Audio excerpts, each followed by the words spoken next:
আমাদের আসলে সব গাছই ইম্পোর্টেড। আমরা থাইল্যান্ড থেকে ইম্পোর্ট করে থাকি। মানে আমার যে বস সে থাইল্যান্ড থেকে, তার পছন্দ একটু ইউনিক টাইপের, আপনারা দেখেই বুঝতে পারছেন। বিশেষ গাছগুলোই সে নিয়ে আসে এবং আমরাও বিশেষ গাছগুলো সবাইকে উপস্থাপন করার চেষ্টা করি।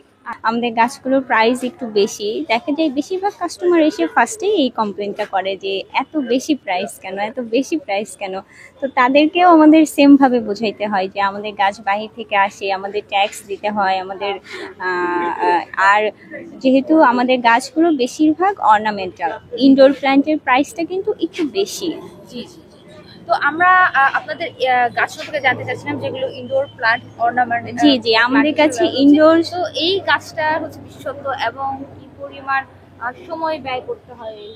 এটা হুপারজিয়া ফার্ন।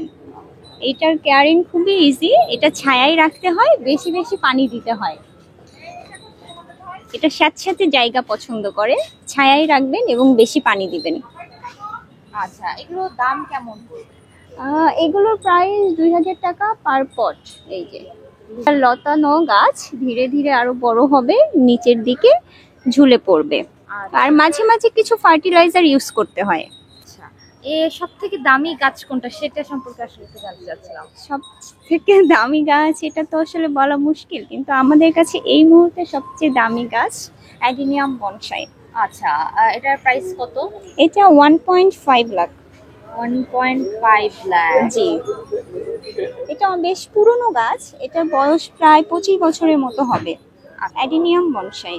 আপনাদের কাছে কতগুলো বনসাই আছে এবং বনসাই আসলে এত দাম হয় কেন? অনেকে আসলে প্রশ্ন করে যে আপু, বনসাইটা আসলে 1-2 দিনে হয় না, কয়েক বছর লেগে যায় একটা বনসাই তৈরি করতে।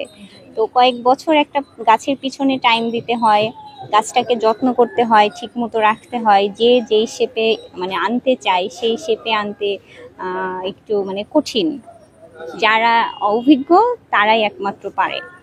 আচ্ছা, ধন্যবাদ। তো এর জন্য প্রাইসটা একটু বেশি এটা হয়ে যায়। এটা কি থাইল্যান্ড থেকেই আনা? জি আপু, এটাও থাইল্যান্ড থেকে থাইল্যান্ডের আনা, হয়। কিন্তু আমাদের কাছে অবশ্য গত কয়েক বছর যাবত আছে। আচ্ছা।